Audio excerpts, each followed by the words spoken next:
Aí, aqui, ó. Tá. Aí pra parar. Mas aí o Tetê acho que já gravou, vem. Já gravei. Para, filho. Vem outro lugar. A gente está andando pra ver outros bichos agora. Aí, filho, vai narrando, vai narrando. Sorriso. Olha o cocô. Tem vários cocôs aqui no chão, gente.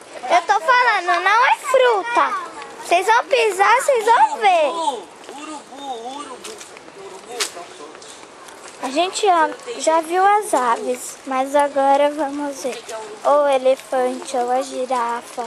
Que tipo de carne? Qualquer outro bicho, porque a gente já viu quase todas as aves, tá? Eu não gosto disso. Ah, mentirosa. Ó, o Chico, o Matheus, a Isabela e o Marcelo. Ai, A Pim pisou no totó. não pisei. Quem disse? Vocês nem olharam.